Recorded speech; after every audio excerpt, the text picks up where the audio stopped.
আসসালামু আলাইকুম, সবাইকে স্বাগত 30 মিনিট মেডিকেল স্কুলের পক্ষ থেকে। আমি ডাক্তার শাহাদাত জুয়েল। আজ আপনাদের সামনে আমরা যে টপিকটা প্রেজেন্ট করব সেটা হলো জেনারেল প্যাথোলজির একটা টপিক, সেল ইনজুরি এবং রিভার্সিবল সেল ইনজুরি। তো শুরুতেই আমাদের বুঝে নিতে হবে যে এই সেল ইনজুরি জানার আগে আমাকে অবশ্যই জানতে হবে অ্যাডাপ্টেশন এই বিষয়টা। তো অ্যাডাপ্টেশন টপিক, মেকানিজম এবং বিষয়বস্তু বোঝার জন্য আমার আরেকটি ভিডিও আছে, সেখানে আপনি দেখার পর তারপর যদি সেল ইনজুরিটা দেখেন তাহলে বোঝাটা অনেক বেশি ইজি হবে।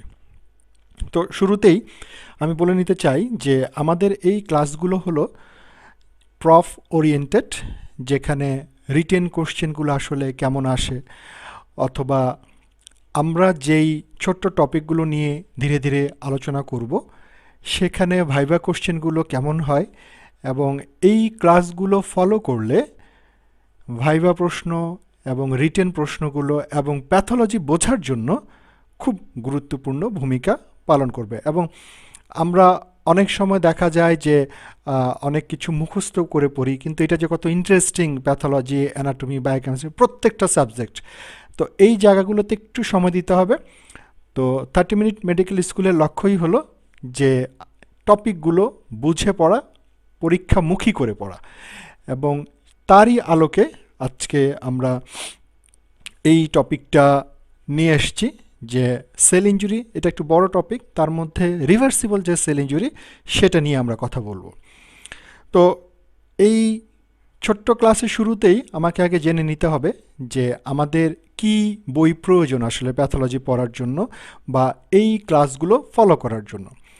প্রথমেই আসব আমরা যেই প্যাথোলজির বাইবেল বলা হয়, রবিন্স প্যাথোলজি, রবিনসন কটন। এই টেক্সট বই পড়ার প্র্যাকটিস যদি এমবিবিএস লেভেল থেকেই থাকে তাহলে পোস্ট গ্র্যাজুয়েশন বা পরবর্তী মেডিসিন ওয়ার্ড বা যেখানেই সার্জারি ওয়ার্ড গাইনি যেখানেই যাক না কেন পড়াগুলো অনেক সহজ হয়ে আসে। তো তারই পরিপ্রেক্ষিতে এই বই লাগবে, টেক্সট বই অবশ্যই ওরিয়েন্টেড থাকবে আমাদের যে লেকচারগুলো, এবং পরবর্তীতে তোমরা যারা প্রফ পরীক্ষা দিবা তোমাদের জন্য কোশ্চেন ব্যাংক, যেখানে তোমরা অলরেডি জানো ম্যাট্রিক্সের একটা কোশ্চেন ব্যাংক, সেখানে সব প্রফের প্রশ্নগুলো সেখানে আছে, এবং একটা চ্যাপ্টার থেকে কোন প্রশ্নগুলো ইম্পর্ট্যান্ট সেগুলো সেখানে মেনশন করে দেয়া থাকে। এবং পাশাপাশি রিটেন লেখার জন্য স্বাভাবিকভাবে গোছানোটা একটু কষ্টকর হয়ে যায়, তো ম্যাট্রিক্সের যে রিটেন বইটা আছে এইটা তোমাদের পাশাপাশি থাকতে হবে। তো আমি ছবিটা দিয়ে রেখেছি, এবং পর্যায়ক্রমে হয়তো এডিশন যদি চেঞ্জ হয় সেটা ছবিটাও চেঞ্জ হতে পারে, অসুবিধা নেই। তবে ম্যাট্রিক্স কোশ্চেন ব্যাংক এবং ম্যাট্রিক্সের প্যাথোলজি বই। এবার আমরা যাব যে এই টপিকটা পড়ার জন্য আসলে কি কি প্রশ্ন চলে আসে। শুরুতেই আমি বলে নিচ্ছি, একটা টপিক বা একটা চ্যাপ্টার পড়ার আগে তোমাকে জানতে হবে যে সেই চ্যাপ্টারে আসলে কি কি ধরনের প্রশ্ন বিগত বছরে এসেছে, রিটেন প্রশ্ন এসেছে। এবং মজার ব্যাপার হলো এই রিটেন প্রশ্নগুলো যদি ঠিকভাবে সলভ করা যায় বুঝে, তাহলেই কিন্তু তোমার ভাইভা 100%ই কভার করে। এবং আমরা এই টপিকগুলোর মধ্যে ভাইভা কোন জায়গাগুলো থেকে বেশি প্রশ্ন আসে বা কোনগুলো বেশি ধরে সেগুলো ক্লিয়ার করার চেষ্টা করব। তো আমি আবারও বলছি, একটা চ্যাপ্টার শুরু করার আগে একজন স্টুডেন্ট হিসেবে প্রথম কাজ হলো সেই চ্যাপ্টারে কী প্রশ্ন আসে সেটা যদি তুমি দেখতে চাও, তাহলেই তোমাকে যেটা বলেছি যে ম্যাট্রিক্সের যে কোশ্চেন ব্যাংক আছে সেখানে তুমি চলে যাবা, সেখানে গিয়ে প্যাথোলজি চ্যাপ্টারটা খুলবা, খুলে সেল ইনজুরি দেখবা, তারপর সেখানে দেখবা যে কী কী প্রশ্ন আসলে সেখানে আছে। তাহলে তোমার একটা পড়ার গতি আনার জন্য খুব হেল্পফুল হবে। তো আমি এই প্রশ্নগুলো রিভার্সিবল ইনজুরিতে ঘাটাঘাটি করেছি, টেক্সট বই, তারপরে কোশ্চেন ব্যাংক সব কিছু দেখে এই কয়েকটা প্রশ্ন সেখানে এসেছে। তার মধ্যে আছে define cell injury, classify cell injury, তারপরে ইসকেমিক মেকানিজম আছে, তারপরে কজেস অফ সেল ইঞ্জুরি আছে, এবং মরফোলজিক্যাল চেঞ্জ আছে, বায়োকেমিক্যাল চেঞ্জ আছে, এবং ঘুরে ফিরে এই প্রশ্নগুলোই আসতে থাকে। এবং আরেকটা মজার ব্যাপার হলো যে যখন আমরা এই টপিকটা বুঝবো, বোঝার পরে প্রশ্ন যেভাবেই আসুক না কেন তুমি সেটা অ্যান্সার করতে পারবা। এবং প্রশ্ন একই প্রশ্ন বিভিন্ন প্যাটার্নে আসে। যেমন আমি যদি বলি যে write down the mechanism of ischemic cell injury, আবার আসতে পারে discuss the pathogenesis of cellular injury due to ischemia. So তোমাকে অ্যান্সারের পাশাপাশি প্রশ্নটা আসলে বুঝতে হবে যে আমি উত্তর কোনটা লিখব। তো যাই হোক, আমরা ভূমিকা বেশ কিছু কথা বলেছি যেটা খুব প্রয়োজন ছিল একটা লেকচার করার আগে, প্রতিটা লেকচারের আগে। এই শর্ট ভূমিকাগুলো তোমাকে প্রিপারেশন নিতে অনেক বেশি হেল্প করবে। তো আমরা একটু যদি বোর্ডে আসি, যে অ্যাডাপ্টেশনের জায়গাটা তো তুমি পড়বাই, কিন্তু তার আগেও আমি একটু ভূমিকা কথা দিয়ে শুরু করতে চাচ্ছি। আমরা যদি শুরুতে আসি যে অ্যাডাপ্টেশন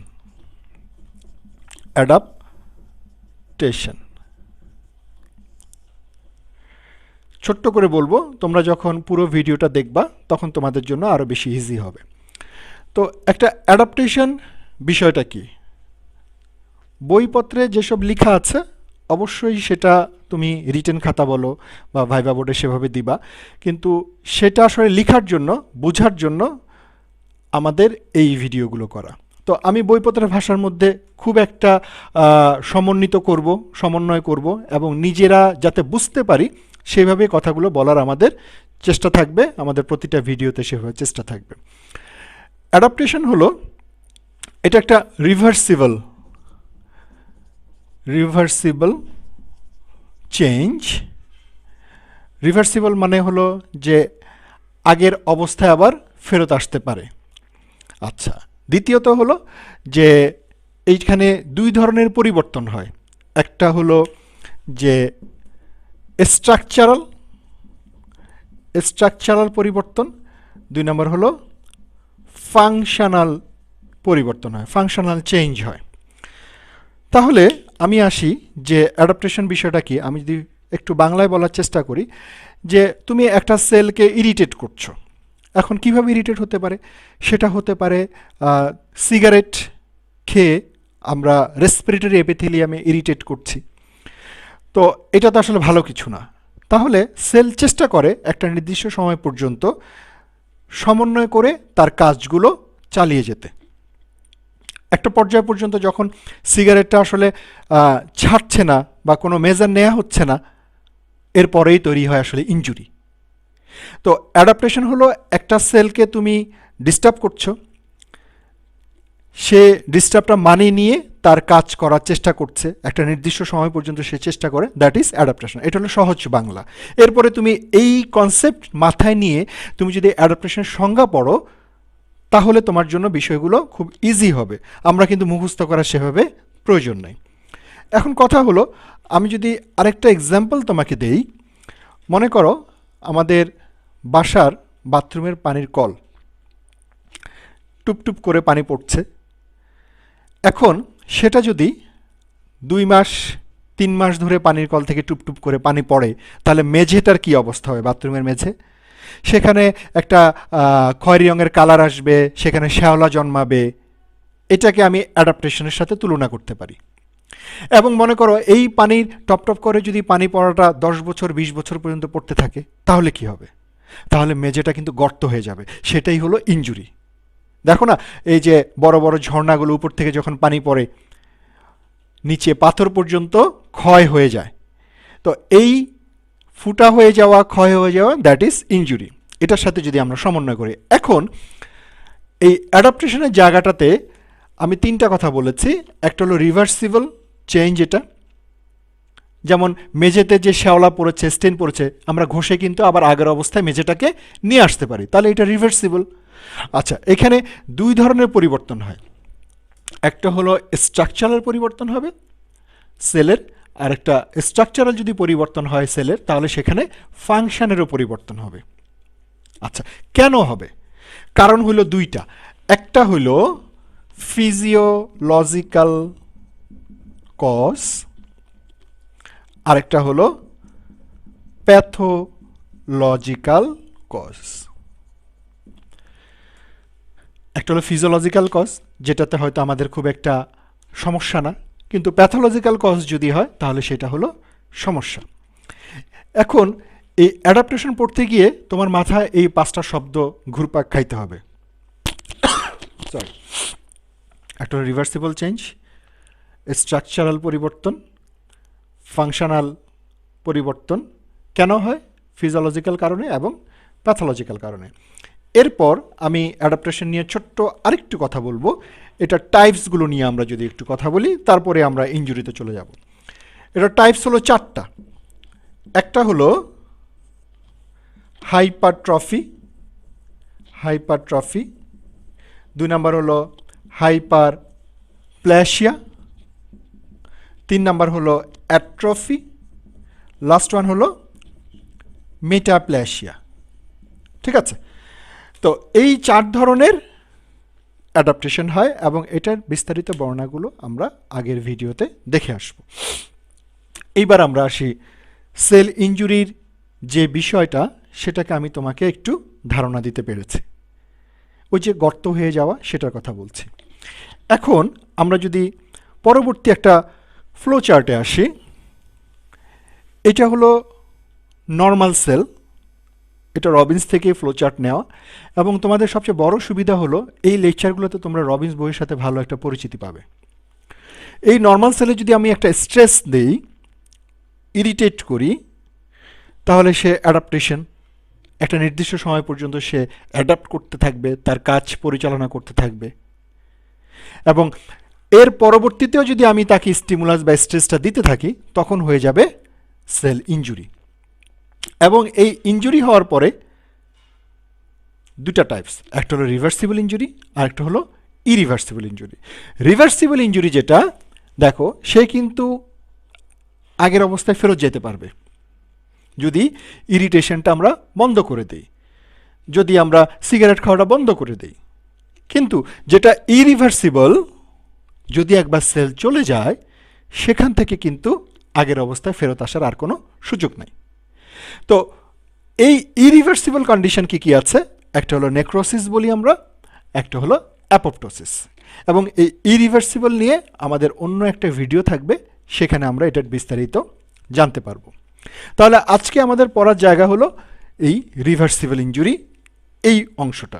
এবং রবিন্সের আরেকটা ছবি যদি আমরা দেখি এই ফ্লো চার্টগুলো, এবং তোমরা যখন এই ফ্লো চার্টগুলো রিটেনে সরাসরি দিতে পারবা, মুখস্থ করার কিন্তু তেমন কিছু নেই, জাস্ট বুঝে পড়লে যখন তোমরা দিবা, নাম্বারগুলো কিন্তু অনেক বেশি আসে। আমরা যারা পরীক্ষার খাতা দেখি বা বিভিন্ন জায়গায় ভাইভা নিতে যাই এক্সটার্নাল হয়ে, তখন কিন্তু স্টুডেন্ট কতটা বুঝে সেইটার উপর নির্ভর করে কিন্তু আসলে পাস ফেলগুলো নির্ধারিত হয়। স্যাররা সেটা করেন এবং আমরা সাধারণত এটাই করে থাকি সব সময়।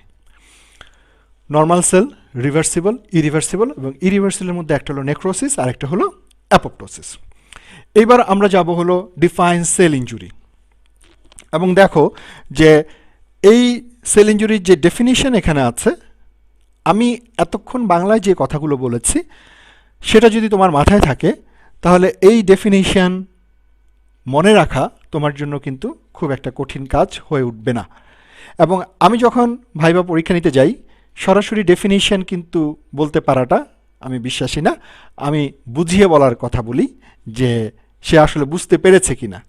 এবং তুমি দেখো এখানে কি বলছে, অ্যাডাপটিভ রেসপন্সটা যখন এক্সিস্টস হবে, হ্যাঁ, তারপরে কেন হবে যে ইনজুরিয়াস কিছু এজেন্ট স্ট্রেসের কারণে। আমি এটা নিয়ে ডেসক্রাইব করতে ওভাবে যাচ্ছি না, আমি তোমাদের বোঝানোর চেষ্টা করছি যে অ্যাডাপ্টেশন বিষয়টা কি, এটা তোমরা অবশ্যই দেখে নিবা।